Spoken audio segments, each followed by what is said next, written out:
Yet history and experience were not beyond comparison for Edward Said, and throughout his life, he was a great friend of the South African anti-apartheid movement.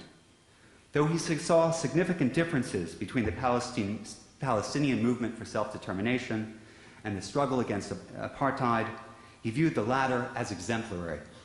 For Edward, the international moral outrage against the white supremacist government, founded on a policy of demographic separation, emergency decrees, death squads, and the daily degradation of South African blacks, held a deep relevance for him. Most of all, the anti-apartheid movement's great achievement was the fact that it made its cause an international one. He viewed the struggle as an enormous human effort that had effectively undermined apartheid's international support by forcing nearly everyone to acknowledge our common humanity.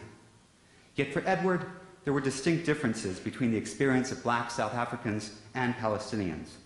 Unlike the white settlers of South Africa, a great many of the Zionist settlers were the survivors and relatives of one of the most horrific crimes of the 20th century. Their sheer presence shrouded the circumstances in Palestine with the complexity that Edward would once ingeniously and ironically summarize by declaring that the Palestinians were victims of the victims. The power of his message could be measured by the level of outrage by his critics. His Columbia University offices were ransacked, and he was subject to a seemingly endless litany of lies about his characters.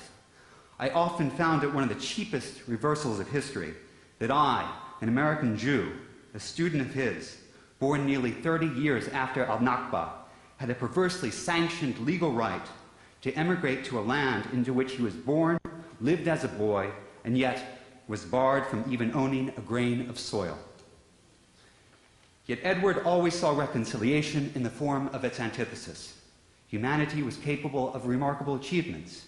Among the most significant, the fact that despite Israel's ongoing policy of mass arrests, torture, political assassination, endless curfews, detentions, housing demolitions, despite its contraventions of the UN resolutions, as well as the Charter of the Geneva Convention, in spite of what amounted to the collective punishment of an entire people and their way of life, the Palestinians have, over and over again, proven their ability to survive amid the gloomiest and most terrible of odds.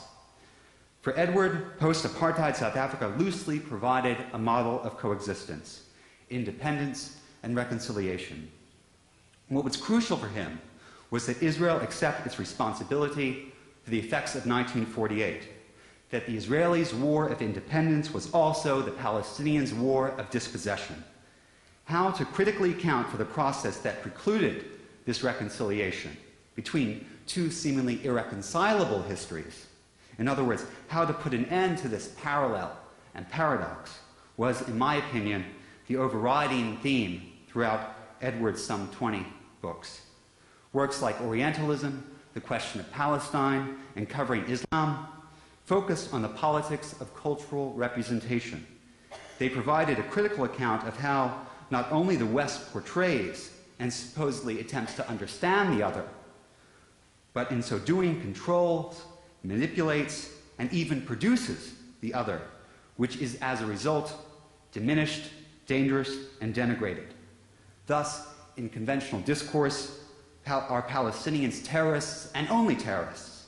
Thus are Arabs in the modern American imagination, mainstream imagination, merely the objects of a discourse and can scarcely, as human subjects, speak for themselves.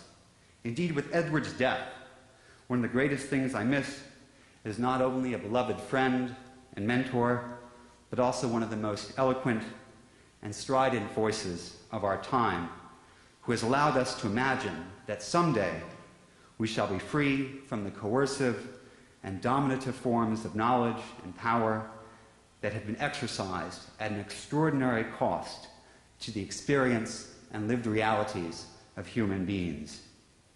Life seems a bit like a Samuel Beckett play without him. He was so full of life and humanity that for me it is still almost inconceivable, almost inhumane, to grasp the very sad fact that Edward Said is dead. My friend says he feels like Edward is on vacation. But we know that Edward is not returning, and Edward would want us to know that and to begin thinking what we're going to do and think without him. Never give up. One must press on, as he used to say. Thank you.